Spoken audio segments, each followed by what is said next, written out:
Dive in the deep end, it's time to defend your movie.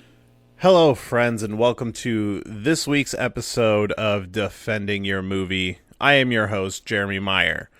So, this is a interesting episode. This is actually maybe like the second or third, I guess probably like the third or fourth episode that I recorded.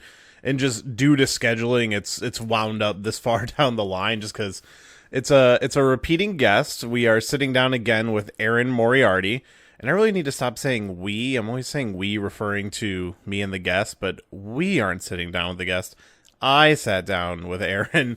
And we talked a movie that Aerin is very passionate about and I had never heard of until it was brought to my attention for this podcast.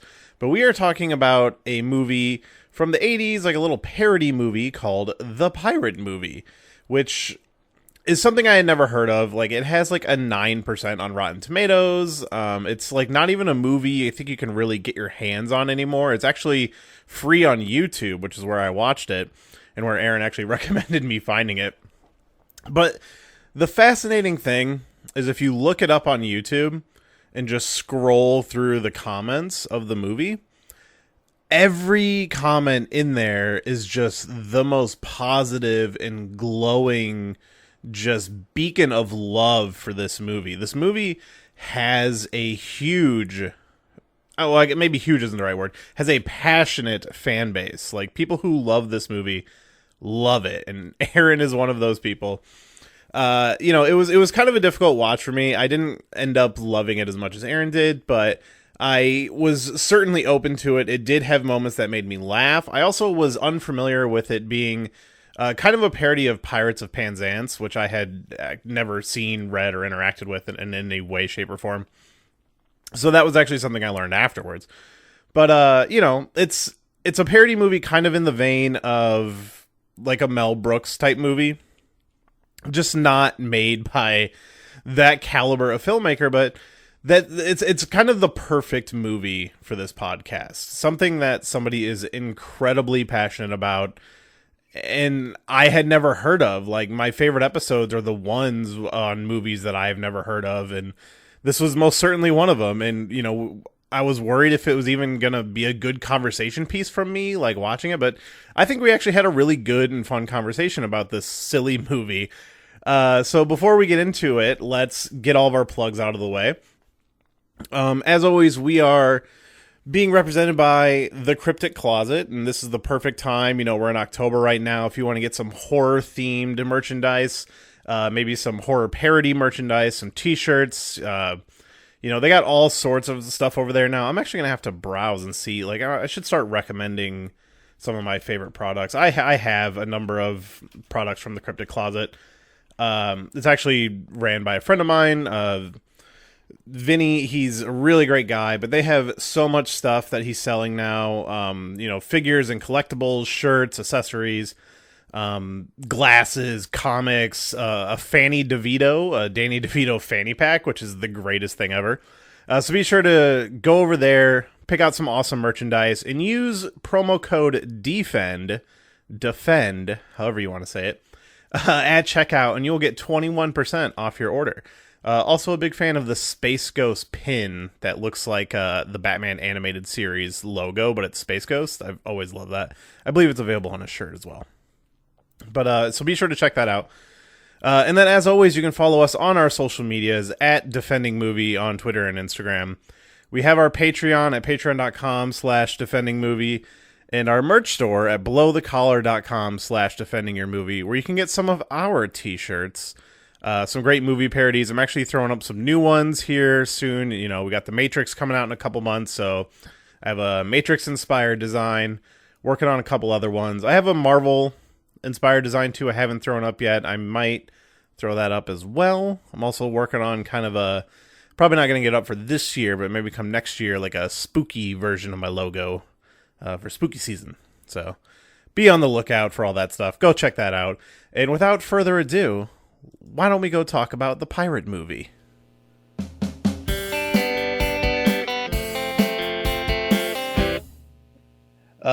So I have to assume that this was a movie you just saw a lot as a kid.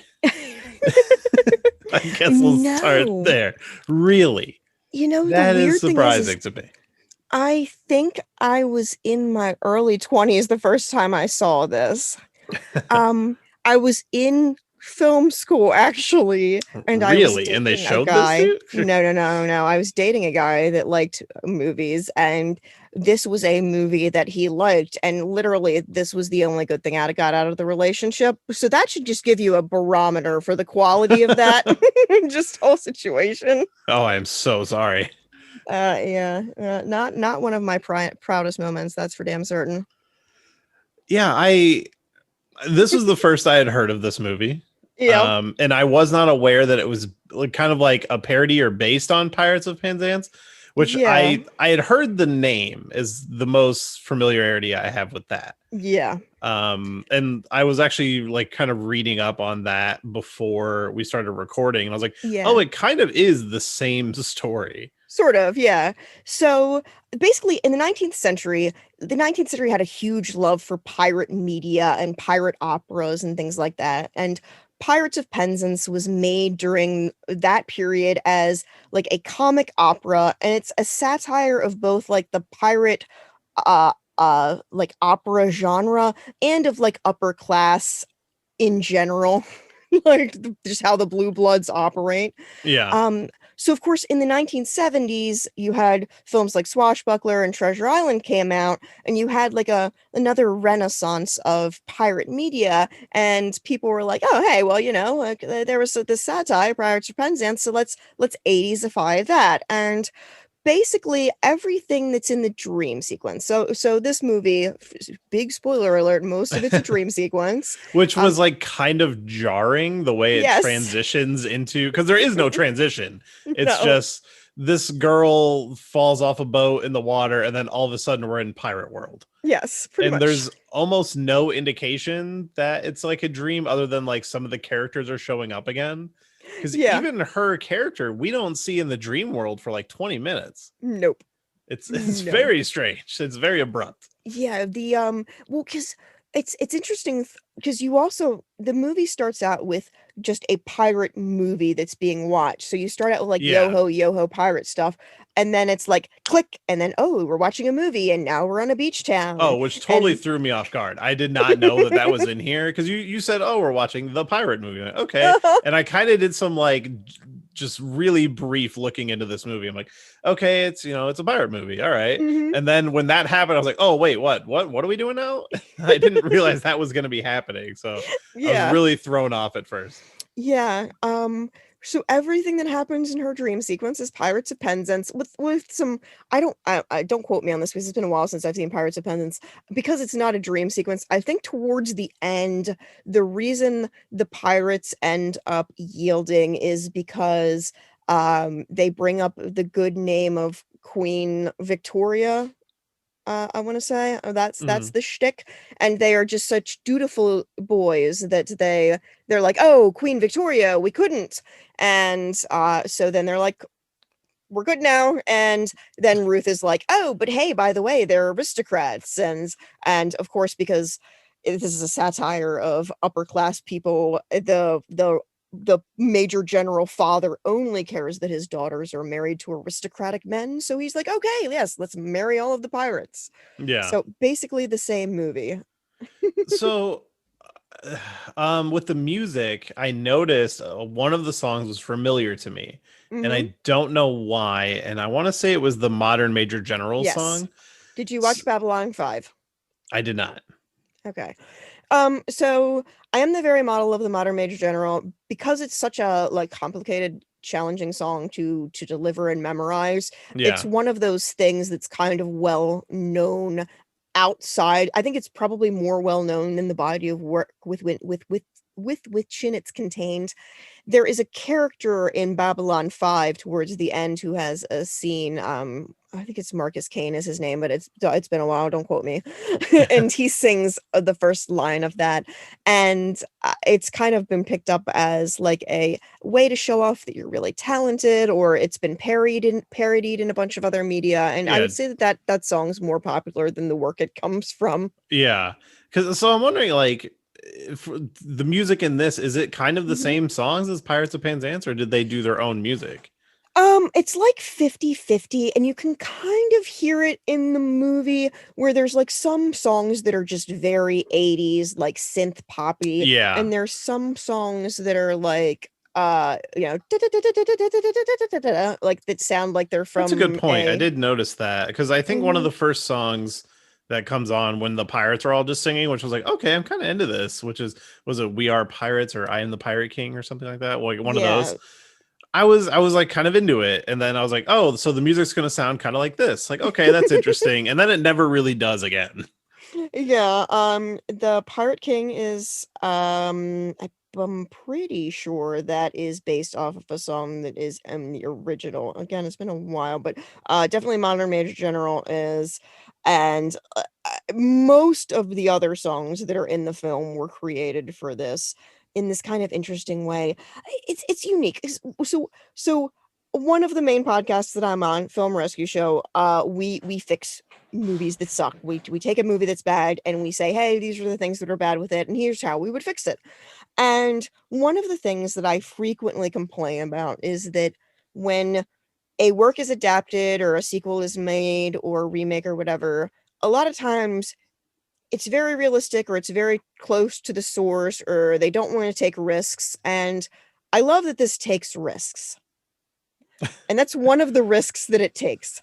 And I don't necessarily know how well it pays off. The music is not what I would consider one of my strong points.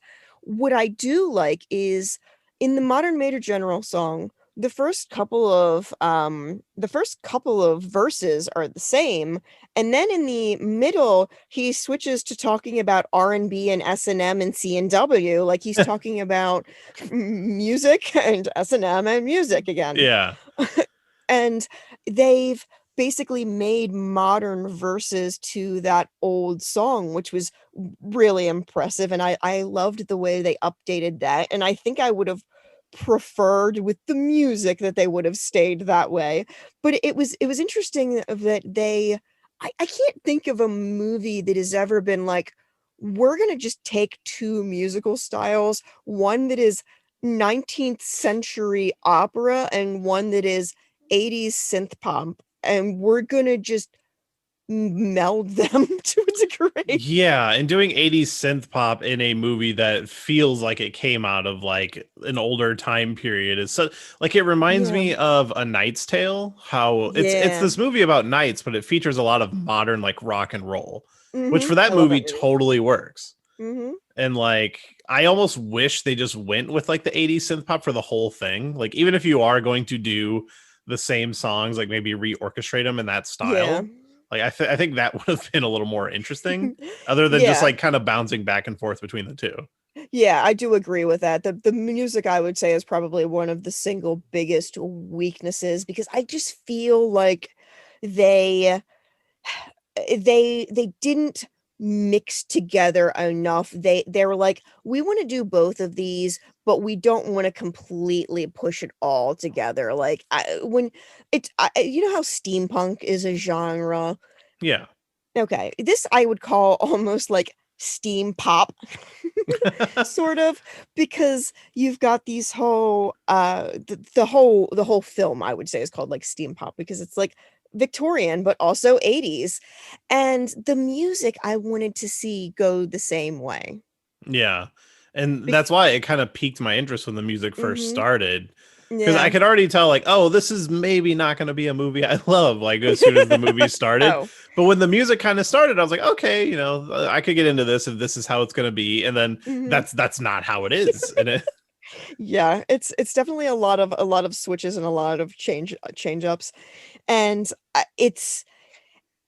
I wonder how much of that, obviously, I am not the original creator, and there's not very many like interviews about this movie. Oh, I'm surprised. I wonder how much of that is attempting to be like a reference to like one of the ways that Pirates of Penzance and by extension this is a like makes fun of the tropes of the genre is Frederick and Mabel, they meet each other and they just fall in love. They Yeah. just see each other and they're just making There's out. which is actually one of the lines I do like in the movie, where it's like right when they meet each other, she's just like, "Damn, that was a quick love scene." Yes. Which those Yeah. were the moments that were kind of grabbing me. I was like, "Oh, this feels like somebody's trying to make a Mel Brooks movie and just Yeah, not doing it as well." exactly. But there's not many moments like that in the movie. I think so. Here's the thing. Here's the intrinsic problem with satire. In order to really appreciate satire, you need to have a fairly solid knowledge of the underlying media. If you don't understand pirate movies and pirate operas from back in the 19th century and the tropes of that and like other tropes of media with like aristocracy and how nobility work, most of the jokes fall flat.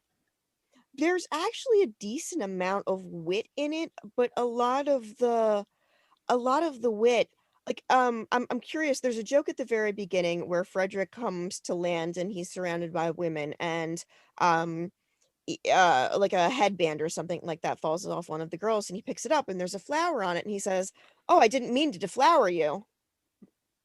Does That that might joke have land?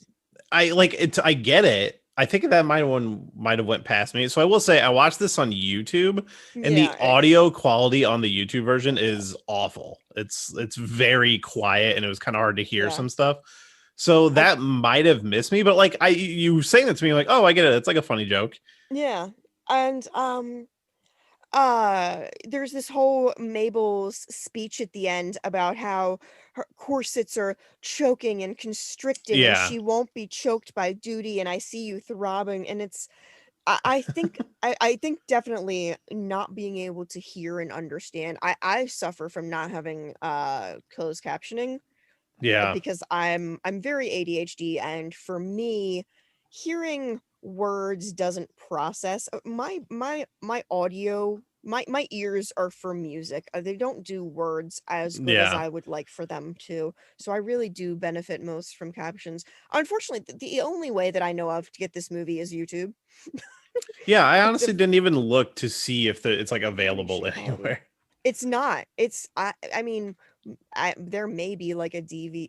I doubt there's a DVD. There may be like a VHS release of this, but it's not on any streaming services, and they didn't bother to do anything to preserve the licensing or rights to it, which is why it's just freely available on YouTube.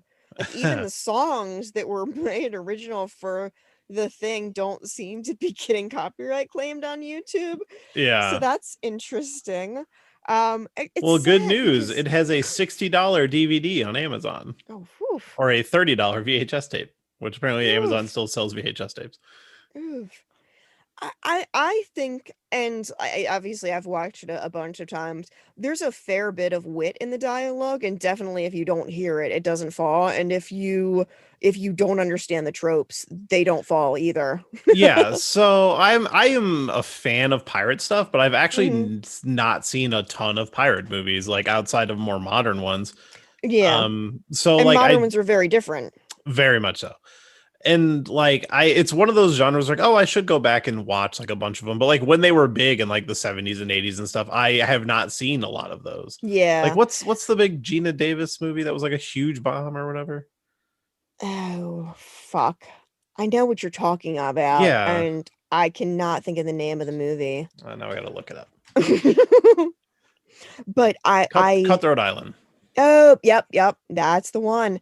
When I was a kid, like, obviously, Hook I came out when I was fairly young, Yeah, and so that's that one was we actually just talked about on the podcast. yeah, it's a great movie, and I was into movies that had swashbuckling themes, so I was into Three Musketeers, which is why I fixed that for Film Rescue. I was into, shit, was the other, sword fighty type thing that I was in? I was into Count of Monte Cristo? No, I was into Zorro Yeah. to a degree, and then there's one more thing. Those are the big ones that I can think of. It was in the 80s. I don't know. Anyway, I was really into sword fighting when I was a kid. Yeah. So, like the pirate, even though I didn't really. Oh, Robin Hood. Oh, A yeah. lot of the old Duh. Robin Hood movies. He fought with a rapier. So I was into a lot of those old Robin Hood movies. So I started watching. Errol Flynn was in a lot of those. So I watched a lot of the old pirate movies, and I think because of that, and because being a theater kid, I knew of Pirates of Penzance before I had seen the pirate movie. And I knew and appreciated what they were trying to do. So I think it's a little bit different when you kind of, oh, I see what they're trying to do. It fell flat, but they made an attempt, and I appreciate that. So that, I think, was why I was allowed to appreciate it at an older age, and why I think the film has this film is like, I think its Rotten Tomatoes is like 9% for critics versus like 91% for It's people that. such a huge difference. it's Yeah. it's one of the biggest I've ever seen, and I think if you're really into this type of movie and you're not the sort of person who, I think a lot of people need realism in their form. Like, Hmm. they want the rules of cinema to be followed. They don't want meta, they don't want fourth wall, they don't want anything like that. They just want something fairly realistic, and this is not that. The filmmaking elements are very in your face. They want you to know that you're watching a film. Honestly, I think they want you to feel like you're in a theater. Yeah. And I think some of the fourth wall breaking stuff for me was the things that I actually liked. Yeah. Like that line was like, Yeah. oh, that was a quick love scene. Like how they're acknowledging how ridiculous like most of this stuff is. Yeah. And yeah, like I said, that was the stuff that made me feel like it was an attempt at like a Mel Brooks style movie, because you see a lot of that in his movies as well. Yeah, exactly. And I would love to see the Mel Brooks version of this, because I think that Oh would yeah. absolutely be phenomenal. And I know that if Princess Bride would not have come out 4 years later, Yeah. that this movie would have gotten, I think, more credit, because it's hard to look at things like the things that Mel Brooks was doing at that time period and look at Princess Bride, which, I mean, it's not pirates, but it's swashbuckling, which Yeah, is it's similar. in the same vein. Exactly. It's sword adventure. I mean, most of this doesn't take place at sea, so I don't necessarily think that it needs to be pirates. I think if Princess Bride wouldn't have kind of done something similar to what this was doing, but Yeah. better, which is take a satire of the genre, that this would have shown through more. Yeah, because I do think there are like things about this movie to look at. Like I think the cast is pretty decent for Yeah. what it is. Like the three main like lead characters. Well, Uh Christy McNichols is a goddess among humans. she's great. I've never seen her in anything else. I'm trying to think about that. What else she's been, and the funny thing is, everybody, like all of her fans, are mad at this movie for her being in it, because I don't know if they thought she was going to do something better at that point in time. She was on Empty Nest for a while, and she was in Little Darlings, and she was in a TV show called Family. So like, I think that you're probably a little bit too young to have been, like, Empty Nest was even a bit too, it's like I'm on the cusp of being too young for liking that show. Yeah. So like her fans hold this movie against her or something. I mean, I hey, you also never know think, when you're doing something, you know? yeah, yeah. And I also think that this suffers from the classic movies with female protagonists targeted at teen girls tend to get a worse rap than they deserve.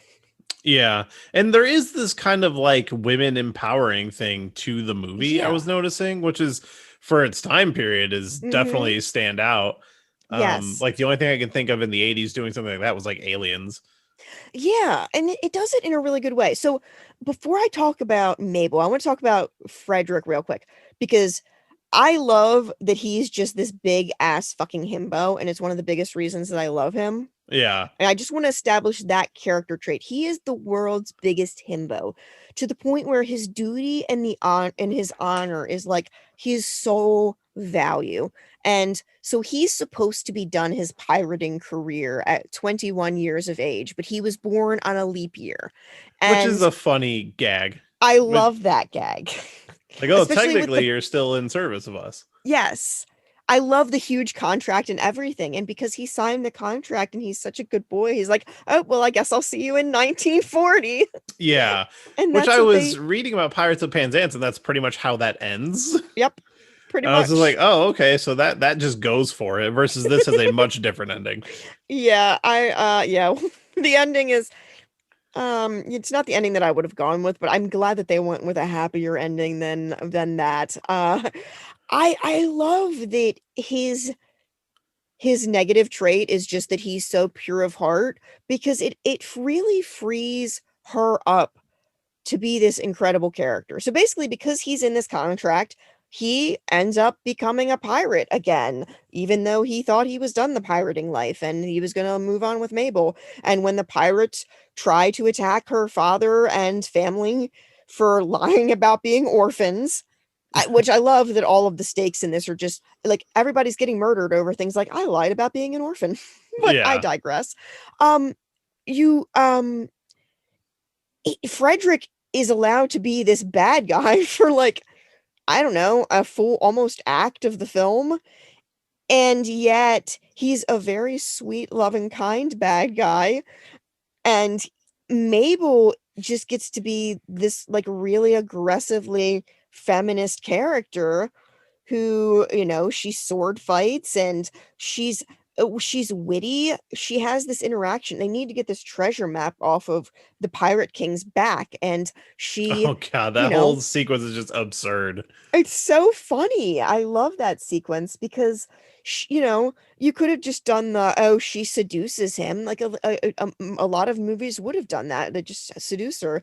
But she just makes this whole like game over, like, like turning off the candles and like blindfolding him and all of these like different things and like dodging out of the way. And she's both clever and she's physically adept and she's pretty. And one of the things that I love about her is like her self-assessment is body is a 10, the brain body is an 8, the Yeah. brain's a 10. That line did get me. It was pretty funny. I love that. Yeah, and just like And making him like flex over and over again until he's literally mhm, just like tired. yes. Yes, the guys in this are such himbos, and the girls are like Ruth and Mabel are the brains of the operation. The Pirate King, he's just pretty and he wants to like have like a good time, I guess. And he feels bad for orphans, so he takes them in. It's a little bit of a Yeah. problem when you make the kids orphans before you take them in, but Yeah, he's it's a trying. weird arc. Like, that's his whole thing. And then, like, on top of it, everybody in this movie is just horny. Like, Yes, all the, like, this is a very horny movie it's for its so time horny. period. It's this is like this is the cheesy TikTok. This is perfect for like the TikTok fucking generation. I swear. Like if they so long as they know the genre well enough to understand the satire and stuff like that, the whole idea of just, oh, you want me to flex for you? I'm just gonna take off my shirt and flex and allow Frederick to get the treasure map that's on Yeah. my back. And when she says and then that scene finally resolves with, the lights are out, she kind of sneaks out and Ruth sneaks in and the Pirate King ends up sleeping with Ruth, and at the very end he's like, well, I want to marry the woman I had sex with, and Ruth is like, okay, and he's Yeah. like, well, all right. All right. He's Everyone is like, true to their word, even though like they're scoundrels. yeah. But, like, one of the things I kept bumping into is just like things just kind of happen in this movie. Like Yes. he's on the boat and he's like, "Oh, your contract is up. You've been a pirate Mhm. all this time. What do you want to do?" "Well, I want to hunt pirates." It's just like, "Oh, okay." And they just kind of like throw him in a boat and he ends up on the first island he crosses on, and then the pirates show up at the same island. Well, it's like, didn't you just throw him off the boat? Were you just like Yes, following him? Like, why is pretty everybody much. just showing up here? Yeah, and again, I think that's the Pirates of Penzance referring to the fact that in a lot of pirate operas, there's a lot of coincidence more Yeah. than actual skill. Which I love the modern Major General. Like he's really good at like singing, but I don't get the vibe that he's actually accomplished. No, I mean, they don't show you that at all. He's just a giant wussy.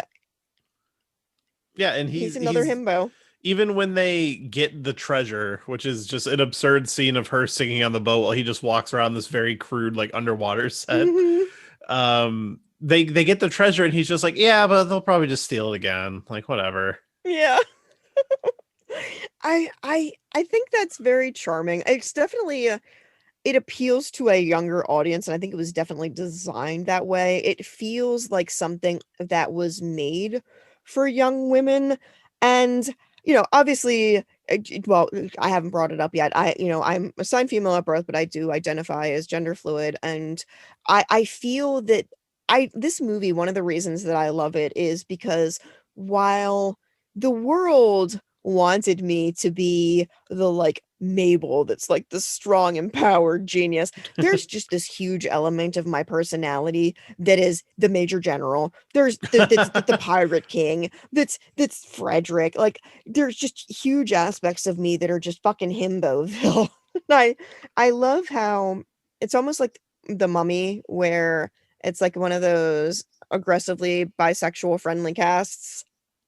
You talking about the 99 one? Yeah, the 99 one, not the Oh bad yeah, one. for sure. Yeah. Yeah, it kind of has that vibe for me too. Yeah, I could totally see. And swashbuckling like adventure movies, that is the one of our generation, I would say. Mhm. Yeah. Like that Yeah. that was the movie that made me interested in movies. It's that was just so transformative for me in many ways. Obviously, oh my god. The Mummy 2, that whole sci-fight between yeah. Yeah. That changed something in me. that Like the that was like a whole birthday movie for me. It's like, oh, because that's my thing oh, on my birthdays. I always go see movies, and I'm pretty sure I saw that one on my birthday. they were just so incredibly good. I feel like I love that swashbuckling is one of those things that every generation has swashbuckling films. Now we have Pirates of the Caribbean. I do wish that Disney would let Pirates of the Caribbean lie and would Yeah. do other swashbuckling things. Unfortunately, like a lot of the takes recently on like Three Musketeers have been terrible. Like a lot of the similar like Robin Hood, they've been trying to do more serious takes recently. Yeah. Like, They what don't was the last good like swashbuckling adventure movie? I feel yeah. like there hasn't been one in a very long time. I mean, when was the last good Pirates? Maybe The 3? third one. Yeah. And that was still, I don't know. Like, there's things that I like about the third one, but I would say that the second one is probably the last one that I would consider like objectively good. I saw the third one in the theater and I remember like I was like, oh, that was terrible. And then I saw it later and I was like, oh, I just maybe wasn't paying enough attention. Like I really like the first three. And Hmm. then that newest one has moments, but Yeah. I just kind of forget about the series after the third one. Yeah. But yeah, like that Tom Cruise Mummy, I would not put in that category at all. It was trying to be too many different Ugh. things, and Yeah, it was gross. like it's one of my favorite genres of film, and I feel like it's kind of dying out. I love swashbuckling because there's something, and this film obviously brings it out. There's something inherently sexual about sword fighting. Like, would Yeah. you agree with me? Oh, very much so. And I would also argue that what's it called? We were just talking Princess Bride also Mm-hmm. kind of plays in that realm of, Yes. even though it's like Wesley and Inigo like fighting, there's just something very Mm-hmm. intimate about their fight. And my friend JD and I, we have this concept. It's heterosexual movies that are actually very queer. And I mean, it's not just like our concept, but like we have Yeah. just an entire list of films that are heterosexual movies that are just very queer. Like a lot of swashbuckling films end up on that list. And it's interesting because this movie unfortunately falls into the pitfalls of just being in the 80s, and it does have a little bit of homophobia where she's like, are you gay? Like Yeah, makes but on that point, I would say watching the opening scene with all the pirates and stuff, I got a very gay feeling about all the pirates. yes. I was like, oh, everybody on this ship is probably just fucking. Yeah. It was one of those things where like she asks him if he's gay, and it's it feels weird and an odd side of the time things, but also it feels like it doesn't matter. Yeah. Like, it feels like, It's oh, like, no, this is just the way we are. yeah. Like, it's what you So, do when you're out at sea. and there's a scene at the very end where Mabel is matching up with her sisters with the various pirate guys, and she matches two like pirate dudes together. Yeah, that's what I'm saying. Like, I got that impression from it, and I wasn't sure if it was intentional or not. Yeah, what I love is how all of the pirates act very sexual, but it seems like like I don't think the way they act, it seems like they have not had sex, and it doesn't also feel like anybody else has had sex with Ruth, which is entertaining Yeah. because everybody's just so sexual. Oh, I love the way they play with that. I want to also bring up deliberate campiness really hasn't been done and done well since Austin Powers. Yeah. The Uh, large majority of deliberate campiness you see nowadays is either in like YouTube shorts and stuff like that or on TV. I hate that. yeah, I can't think of like, It's because of the Scary Movie franchise that fucking oh ruined yeah. everything. Yeah, Like, like that entire like parody genre of just, mhm. well, because it was at one point, it wasn't even jokes. It was just, oh, we're just throwing in pop culture references, and that's Yeah. supposed to be funny. Yeah, it was But almost like they were trying to compete with memes but didn't realize that they were a movie. yeah, like Yeah, that's even not like right the vibes. first two scary movies, I'd say are still like pretty good. But like you go back and watch Scary Movie 2, and there's a whole joke about a basketball commercial from that time Yeah. period. It's like, who's gonna understand that now? Mhm. Yeah, there's A good example, actually. So last night I recorded an episode for the movie Clue, yeah, and that's a we were great having a. movie. It's fucking so good, and we were having a conversation about a lot of that humor. Most like 99% of that humor still works because a lot of the humor is based on just like language and like the way they talk to each other and the way they interact Yeah. with each other, and there's not really anything relative to the time period. It's just, Yep. no, these people being goofy. Yeah. And in just the best possible ways. I love the character interactions in that movie, and it's I love satire because it allows you to make a character who is an archetype, who is 100% true to archetype and pretty much doesn't grow, and the movie is better for it and not worse. Yeah. I love how like Frederick's whole twist is just that he's running away from piracy, and in so many scenarios in that kind of situation you have like you're running towards a life of piracy because it's like freedom from whatever, you know, shit you were going to be doing on land. Maybe you were supposed to be in jail, maybe you were, really really poor and didn't have any other options. Maybe you were supposed to marry somebody you didn't want to marry. So you're like, fuck this shit, I'm out. Yeah, and like his whole thing is that he's kind of just looking for love, Yeah. but doesn't even really know what love is. Mhm. And just the first island of women he finds, he just rows towards it. Yeah. I like one of the scenes between Frederick and Mabel at the beginning where he says Frederick without a K. And she says Mabel also without a K. We have so much in common. That's good. It reminds me of Anna and Kristoff from Frozen. And I feel like there's a lot of interesting things that like when that happened in Frozen, people were like, "Oh, this is so cool. Like, I've never seen like Disney flicks don't do this. You don't have a female character do this." I feel like like Mabel is such a underrated feminist character who is kind of in a movie that is awkward, that isn't necessarily straight. Like you kind of have to have some backstory with movies to understand this. This is not Luca. You can't watch this movie knowing literally nothing about movies and have an enjoyable experience. Well, I mean, maybe, but I would say that's probably the exception and not the rule. This is one of those inside jokes for people who like inside jokes films. Yeah.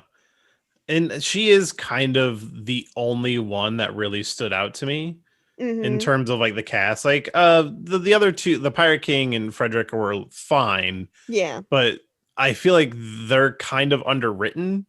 And Yes. she, like, it feels like a movie that was almost made for her, and that she gets all the best stuff.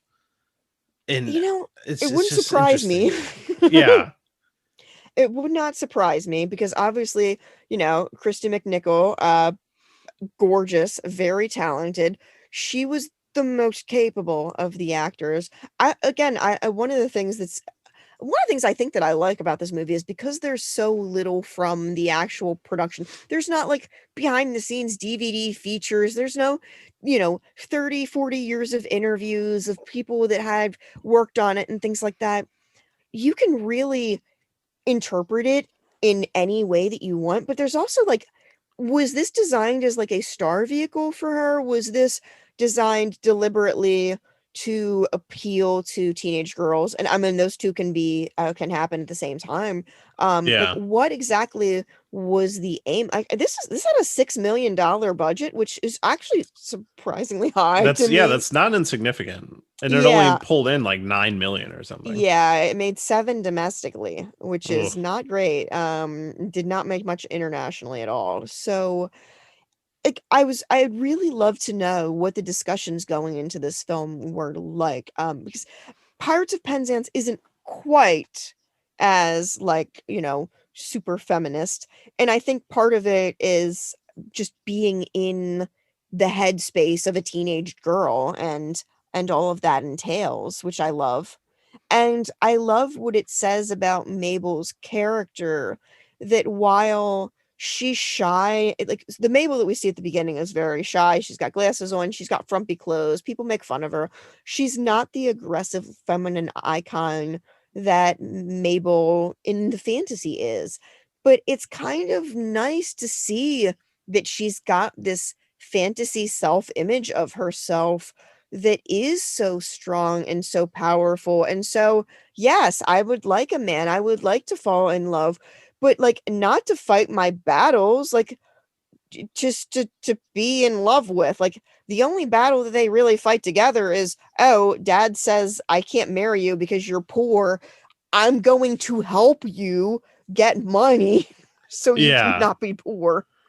Yeah, it's so bizarre. Like, it's all just like kind of tailored into, like, she's like, oh, well, I'm just gonna do whatever I can to have us end up together because that's what's supposed to happen. Hmm. Yeah, I do, And I love because how they pull that out. However, they point that out. yeah, and it is interesting because even most movies on like a Wikipedia thing have like a production Yeah, section where they kind of talk about how the movie came together. This has nothing. nothing. Like, browsing through the IMDb trivia, it's just a lot of talking about the music and the actors and stuff. No real mention of like how this came to Yeah, be. And so no. this was an Australian movie, and I do Yep. wonder if maybe that plays into like just the Yeah, ways some of how it all came out to be. yeah. And Pirates of Penzance isn't really big in the United States.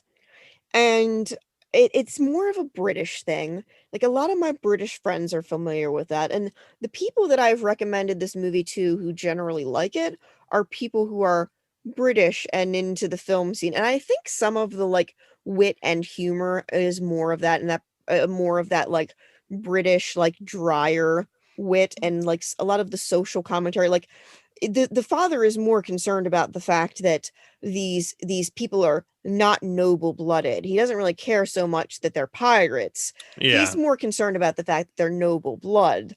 And as soon as they're like, oh well, they just all were orphans that they didn't have anywhere to go, and they just end up pirates. But they're noble still. They're like, Yeah. okay, well you can marry now. Yeah, Love it's that. very superficial about the whole thing. Hmm. Yes, I think that is a good theme about the whole movie is just superficiality. You meet somebody and you're like, "Oh, you're pretty. Let's marry." Yeah. And they establish very clearly the only woman that um Frederick had ever known before was Ruth. He had been on the sailing vessel since he was 1 year old, and he sees the girls that Mabel is with initially on the beach, which, like, I don't know, 12 girls that are in Victorian swimwear, so they're pretty heavily covered, and they've got, like, bonnets and umbrellas and shit like that. And then he sees her, and she's wearing like something that Daryl Hannah, was that her name from Splash? I am unfamiliar with Splash. The mermaid movie. What in the hell is that mermaid movie? Daryl Hannah was in Splash. Yes, Daryl Hannah Splash. Yeah. It looks like kind of something that she would wear. It's just like a off the shoulder, short white dress that does not leave much to the imagination. It's fairly revealing. Yeah. For a boy that's never seen girls before. Yeah, which they make a lot of references like, hey, are you still a virgin and stuff? And he just brushes off the answer. Mm-hmm. Yeah, which is funny because it's obviously Ruth is not interested in him until he's 21 and not a pirate, and she's like, oh, now you're okay. So it's like, oh, he is obviously not slept with Ruth. So again, more of those just jokes about gay pirates. Yeah, that's saying I got a lot of vibes of gay pirates at the beginning of the movie. Yeah. I think because it's the 80s, unfortunately, they had to put a little bit of a dumb joke in there that wasn't funny, but yeah. I would argue there's a lot of that. That's fair. There is some racial humor that is not aged very well. I have to admit to that. But that's like every movie from the 80s. Yeah, nearly every movie from the 80s. I have to cringe at least 3 scenes nowadays. Yeah. Already like 4 movies I talked about for this podcast. It's like, well, there's this thing that not anymore, Yeah, I feel like I'm not one of those people that believes that a film should just be canceled because it has undesirable content, like within reason. Like if it's really undesirable, like if it's like out there to be hateful or something like that. But like a lot of movies, like, hey, that was the time period. I laughed at it then. I'm just as guilty. Yeah. Like we just have to understand this is how things have changed. Well, I like the Looney Tunes idea. I believe that ignoring these films and things like that, it sanitizes it. It makes it easier for people to be like, oh, America hasn't been racist since 1865. What are y'all talking about? Sanitizing all of that history and pretending it doesn't exist, it just makes it easier to do that. I want to see companies do what Looney Tunes did. Say, yo, we fucked up. Like, this was not okay. But at the time, we thought it was, and we're sorry for that. I am not a big fan of editing someone's face. But like someone editing art. A more recent example is that TV show 13 Reasons Why, which features a very graphic suicide scene, and they took it out like eventually on Netflix because like people were complaining about it, and I'm like, that is not the right way to approach that, because for one, the suicide, it's not like glorified, which that was the fucking argument they were trying to make. It's like, no, this is showing how horrible this actually is and how it affected everyone in the lives of that show. Just put a warning up, just put something up, put a phone line to the suicide hotline or something. Don't just like rip that out. Here's my hot take. As someone who has been in the psych ward for trying to kill themselves, here's my hot take about 13 Reasons Why. I would say that the only part of that entire show that would actually count as a deterrent would be that awful fucking scene of her dying. And that the rest of it, this whole, if you kill yourself, everybody's gonna like suddenly think about you different and realize all the things that they treated you wrong and how horrible they were the entire time you were alive. Dude, that is dangerous talk for suicidal people. There are a lot of people that are on the brink that is what they want. They want their legacy preserved. They do not care about their life. And I really think the show in general is the problem, not that scene. And why Netflix doesn't understand that problem is beyond me. Yeah, and ripping that out is not the way to deal with it. Yes, just I agree. Like Looney Tunes, like as offensive as that stuff is, they're like, hey, we're gonna show it to you, but we're just gonna let you know that, like, hey, we're sorry. Yeah. I think that people need to be more robust about giving warnings in content, and people need to be more robust in making sure that the content they and the people that they're around are consuming is appropriate. Like, is it, and I'm not like saying that like, oh my god, parents, make sure your kids aren't watching this, but like, if your kids are watching 13 Reasons Why, educate yourself on what content is there, and talk to them about it. Yeah, Use it as a communication thing. and don't be afraid of it. Like, art should be challenging in one way or Yes. another. Like, something like 13 Reasons Why, because it brings on the challenging conversation of like suicide, to even something like as mundane as like The Last Jedi challenging what a Yeah. Star Wars movie should be. Like, Yeah. there should be something in the art that is like starting a conversation. Granted, not everything. Some things can Yeah. just be your blockbuster shoot 'em ups and stuff like Yeah. that. But like, if you're gonna go for it, and just kind of take the precautions you need to take. And I think that's one of the reasons to kind of segue back into the original conversation. Yeah, how did One of we the even get reasons, onto this? yeah, one of the reasons that I liked this movie so much is they do challenge a lot of different things. I mean, a lot of movies, even like this movie says, like, makes it pretty clear at various points. Like, I think once Mabel shows back up again, it's clear, okay, it's a dream sequence or something fantasy related. Yeah. And I think once that becomes clear, there's a lot of movies that keep their dream sequences fairly realistic. But this is a teenage girl in this movie came out in 82. It would have been filmed in 81. So in her sword fighting scenes, there's a Star Wars reference. There's fucking lightsabers. Yeah, which is like, that's a scene where, because the movie never gets super hard. Again, that feels like a Mel Brooks thing. Yeah. Where it's like, it feels out of place in this movie because the rest of it doesn't go as outlandish as that lightsaber scene does. Yeah, I have a feeling that a lot of their budget probably ended up going to that. But I want to point out that this movie came out 5 years before Spaceballs did. Oh, that's crazy to think. And I think I saw this movie before I saw Spaceballs. I don't know how that ended up happening. I just, for whatever reason, my dad was my gateway into Star Wars, and my dad never really liked Spaceballs. So it wasn't something that I really watched. And like, I guess one of my friends really showed it to me. I was like in my late 20s the first time I saw Spaceballs. So seeing this first and understanding that this came first, it feels more revolutionary. I can't think of anything before 1982 that did a lightsaber fight reference that actually did lightsaber graphics. Yeah, and honestly, it looked pretty good too. Yeah.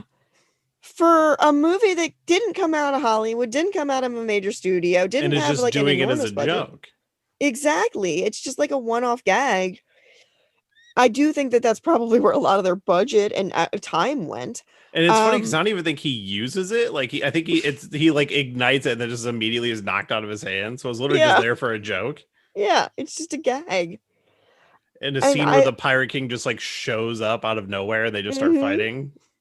Yeah, you just have this kind of like no holds barred sort of. I think the film would have benefited from being a little bit longer, because I think what they're trying to convey with the whole, oh, we're showing you a pirate movie, then we're showing you Mabel at this like beach resort watching this boy sword fight, and then, oh, now we're Mabel's fantasy. I think what they're trying to say is like, okay, here are all of Mabel's inspirations and like all of the struggles that are part of her normal life.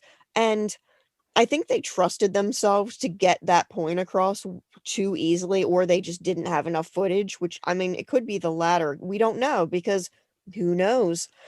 Nobody's talking about the movie anymore. Exactly. It sucks, because I think, like I said, Spaceballs came out after this. A lot of Mel Brooks stuff came out after this. A lot of Monty Python stuff came out after this. A lot of good satire came out after this. And most people, the things that are interesting about the pirate movie, they've seen other movies do after this. Yeah. I mean, this movie crawled so those other movies could run, maybe. Yeah, pretty I mean, it all much. had to start somewhere. Yeah. So I mean, all in all, like I'm not saying that this is like an amazing movie, and I'm not Well, saying that here's it's a for everyone. question. Is Hmm. it a movie you legitimately enjoy or like a bad Yes. movie that you think is fun? Yes. See, that's interesting.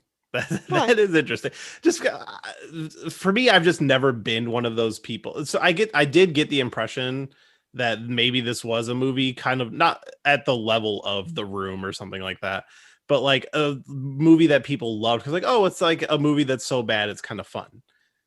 And There's parts of it that are that, but I actually like.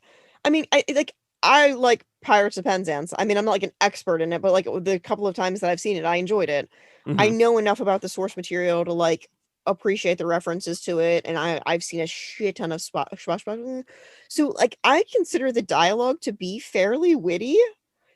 It's not like laugh a minute funny, and it's Yeah. not like Princess Bride, but like I do think that like I get like I said, Mel Brooks, Monty Python, Princess Bride, things like that have set the bar for films that do stuff like that pretty high, where people are expecting like almost joke a minute type antics, or like Austin Powers had so many like heavy visual gags and stuff like that, which aren't as attainable when you don't have great budget. Yeah.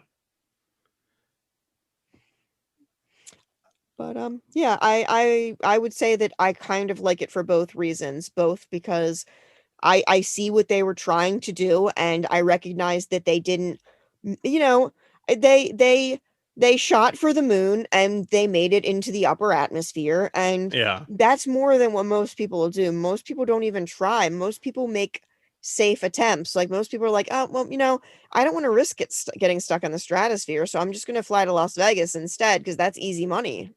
Yeah. So it's more rewarding the craft than necessarily the Yeah. final product.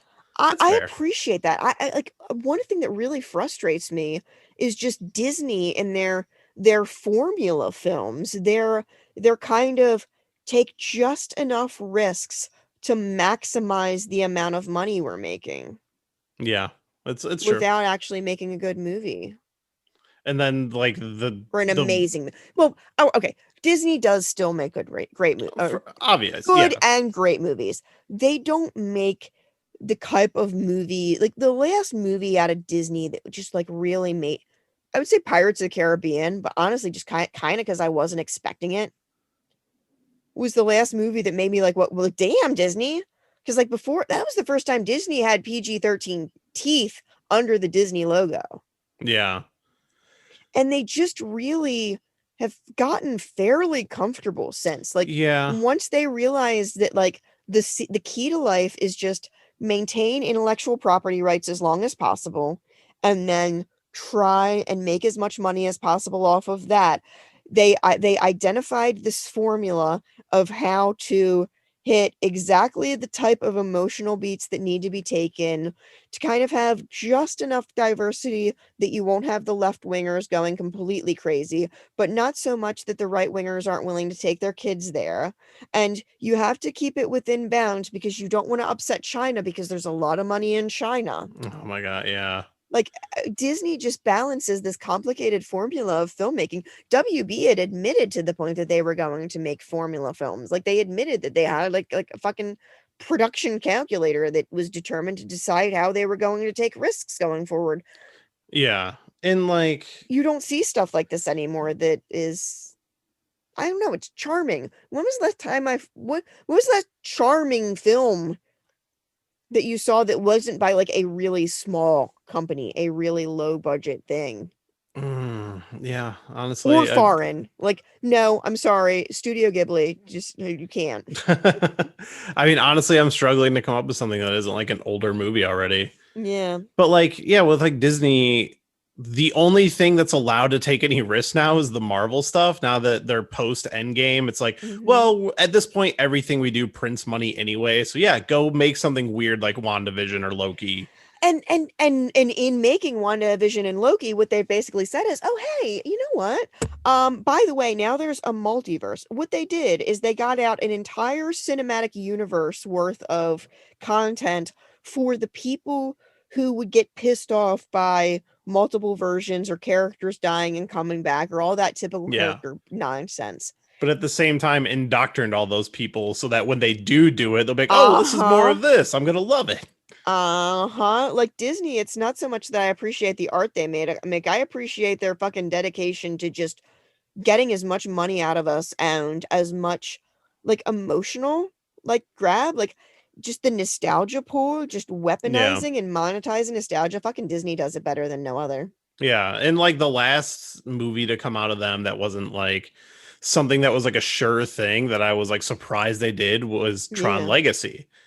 And like that movie really worked for me. Like I was not a Tron fan, like of that original movie. Like I had never seen it before that Mm-hmm. sequel came out, but Tron Legacy is one of my favorite movies, and I would much rather take another Tron movie other than just like another Marvel movie or like Disney live action. Yeah, I really find myself more interested in things that are a little bit less realistic, more surreal, avant-garde, you know, just interesting and colorful and not like dark and gritty and woo it's the post-apocalyptic because I don't want to be reminded of the fucking real world. God, like Yeah. This Is Us, I really enjoyed the show.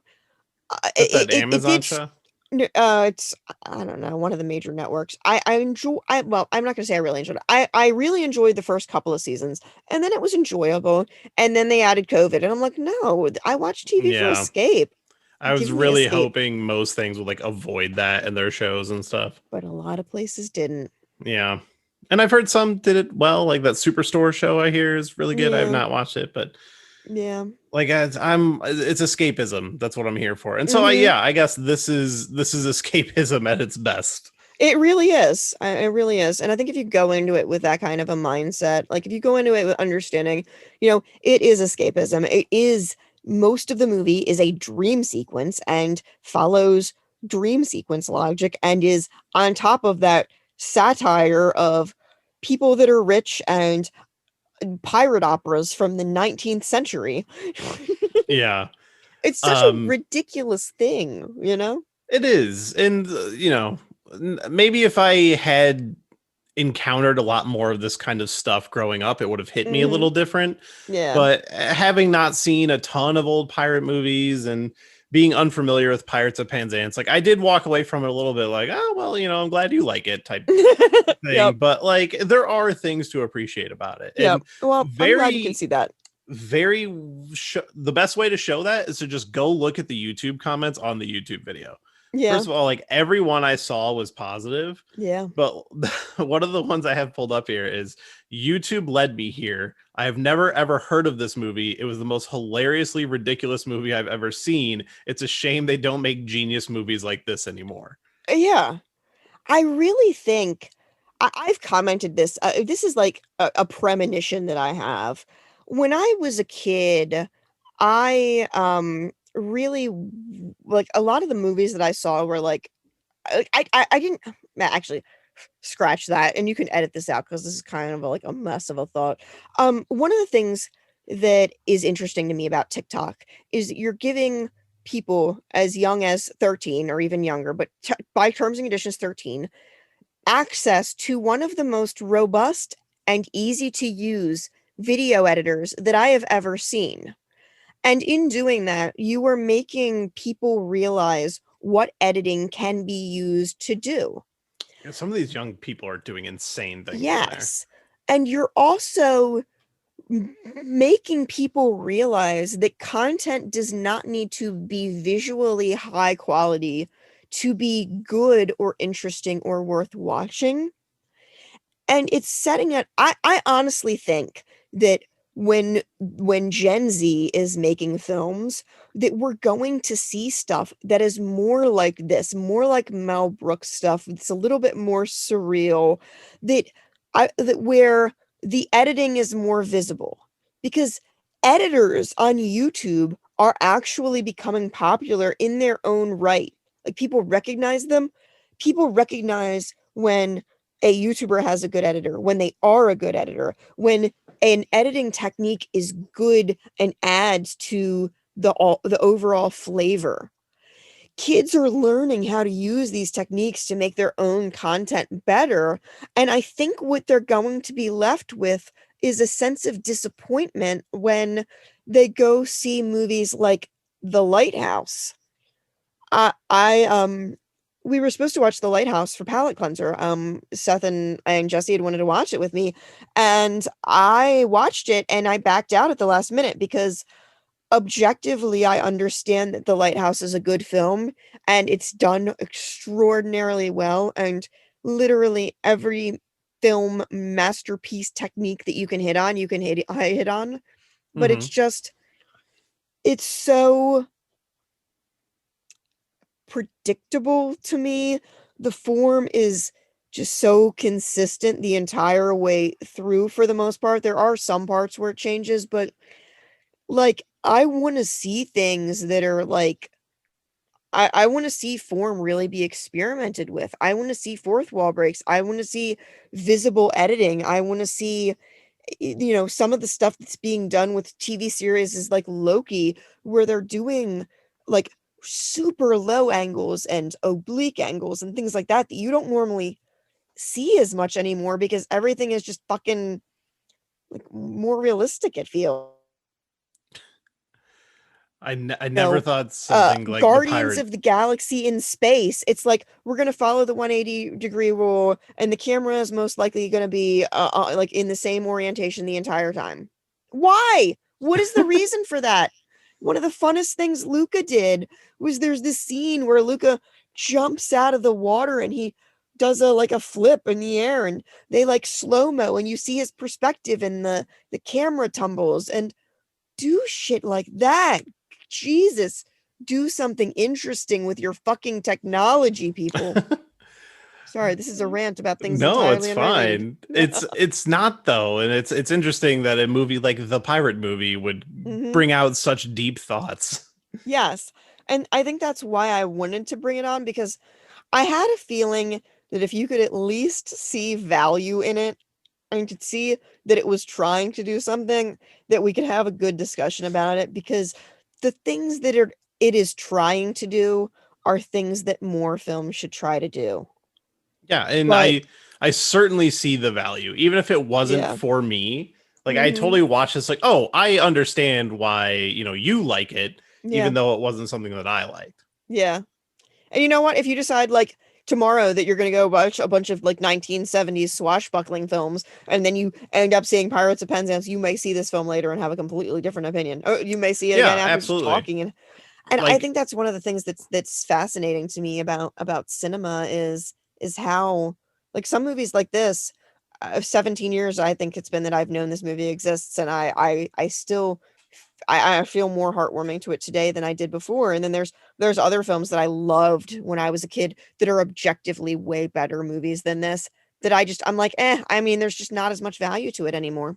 yeah, no, I can totally understand that. And it was a really fascinating point you brought on about like the TikTok generation and the relationship to this movie, and be like the point that, yeah, something doesn't need to be perfect and pristine and polished to really have value to it. Yeah. Yep. Yeah, that's a great thought. I think that's a good place to end too. I think that's all my Yeah, it thoughts. is. Fantastic. Yeah, so well, I want to thank you for being my first return guest. Yay! Awesome.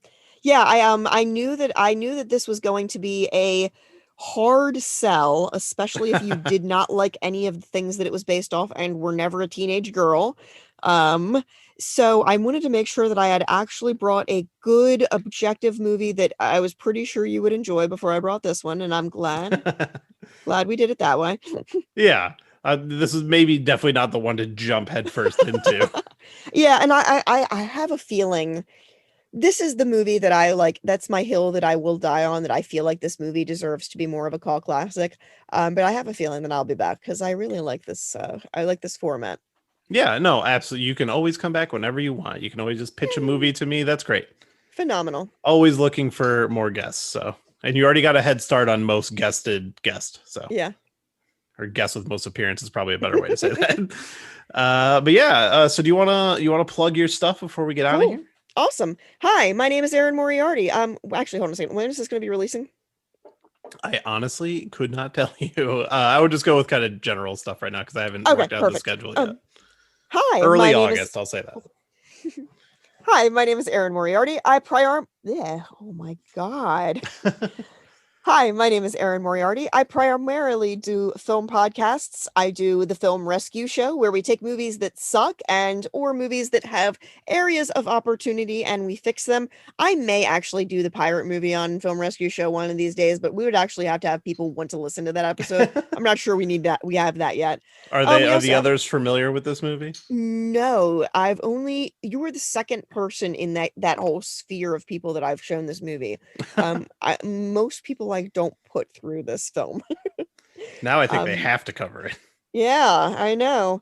Then we have the Palate Cleanser podcast, which was literally the palate cleanser from Film Rescue Show. We talk about movies that we're very nostalgic about that are objectively good, but often underrated. Not always, but some of them are like things like Hugo, some of them are things like The Matrix. Just, a wide variety of movies. Also, I have a show that is focused on the Marvel series Loki. It is a queer/filmmaking take. So even though that show is probably over by now, it is still relevant. We take a look at a lot of the filmmaking techniques and we also look at queer theories. That's called Loki Sucks Dick. If you want to follow me specifically, my name is Aerin Moriarty. I'm at Aerin Moriarty YT on Instagram and Twitter. All right. Well, thank you for coming here and introducing probably a bunch of people to this movie who have never heard of it. Yeah, I'm really I'm very curious how this episode is going to be received, and I'm going to see how many more comments are on it on YouTube and all that jazz, and how we go. Oh yeah, definitely dive through the YouTube comments on it. It's a lot of fun. Yeah, I've People actually never read them. unapologetically love this movie. Yeah, I was afraid that I was going to get pissed at people and rage in the comments. Oh no, it's from I didn't scroll through all of them, but every one that I did see was very positive. Well, that's good. That's good. Yeah. So thank you, Aerin, for stopping Thank by you. for your second time, and we will for sure have you back. And I just want to thank everybody else for listening and go check out the pirate movie.